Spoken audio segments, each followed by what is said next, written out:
Hi everyone! Welcome to the last week of our series, Conquer. I hope that today you feel very confident about being a conqueror with Jesus. I also hope that you've memorized our verse for this series. Let's read it together one last time.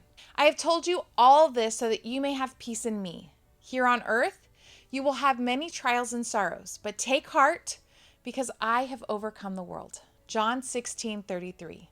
Jesus overcomes the world. That means he overcame fear and worry. And today's topic, grief. Just as an introduction to this topic, we're going to clarify what we mean by grief. We all get sad from time to time. Little things can make us sad that seem like big deals when it happens, and then when we look back on them in the future, we realize it really wasn't a very big deal at all. But it's still okay to feel sad in that moment.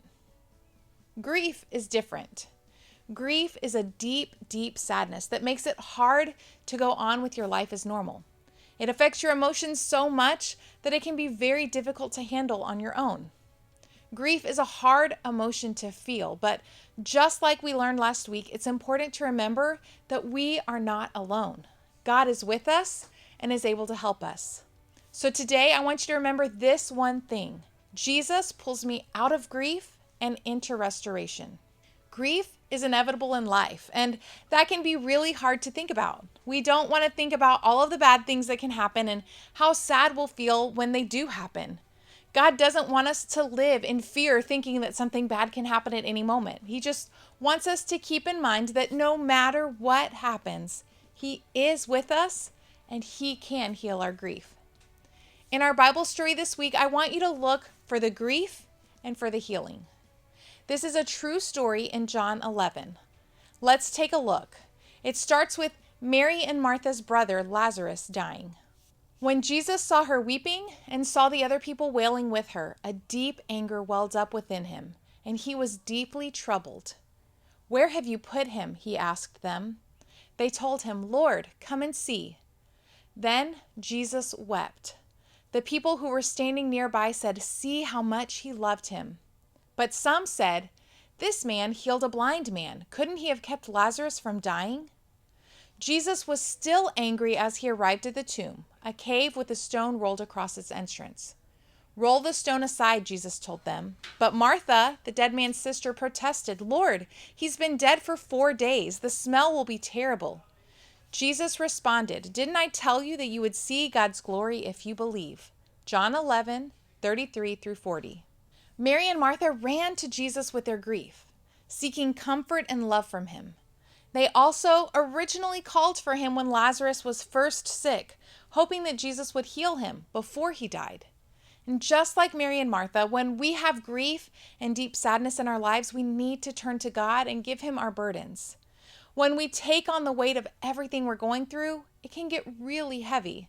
And we're going to be so weighed down that we're just going to sink more and more into our grief. And God doesn't want that. He wants healing in our lives so we can give him our burdens. The first takeaway from today's story is give your burdens to Jesus. Let him be the first person you run to with your grief. Remember that our memory verse says we can have peace in him even in the middle of pain and grief. And number 2, trust him to restore your heart. In our story, Jesus shows up and Lazarus has been dead for 4 days. Martha has doubts in this moment. Can Jesus really restore what has been lost? And Jesus reassures her, you will see God's glory if you believe. Jesus had a plan for Lazarus and Mary and Martha. And just as he has a plan for you and for me. It's important for us to know that his perfect plan doesn't always play out how we want. And sometimes really painful things can happen, but we can take comfort knowing that Jesus listens when we come to him with our troubles. He doesn't sit back and let us suffer alone. He is there with a helping hand. When you experience grief, Jesus should be the first one you turn to. Let's continue reading from our story in the Bible today to see the restoration. So they rolled the stone aside, and then Jesus looked up to heaven and said, "Father, thank you for hearing me. You always hear me, but I said it out loud for the sake of all these people standing here, so that they will believe you sent me." Then Jesus shouted, "Lazarus, come out." And the dead man came out, his hands and feet bound in grave cloths, his face wrapped in a headcloth. And Jesus told them, "Unwrap him and let him go." John 11:41-43. Jesus brought Lazarus back to life in front of everyone. Mary and Martha weren't grieving anymore. Jesus had healed their hearts and brought Lazarus back. In our lives, restoration can look different than Jesus resurrecting our loved ones, and grief can take longer than an instant to heal.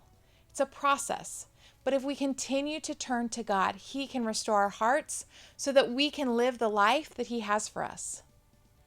God knows what each one of us experiences, and He has a plan for each and every one of us, even if those plans can sometimes lead us to face hardships. One day, when we rejoin Him for eternity in heaven, we will never experience grief again. Life on earth has hardship, sin, grief, pain. It's not a fun reality to think about, but you and I can have hope knowing that God sees us, that He knows what's going on, and He cares enough to help and bring healing and restoration to our hearts. Jesus has overcome the world so that you and I can have peace in Him. And Jesus can pull us out of our grief and into restoration.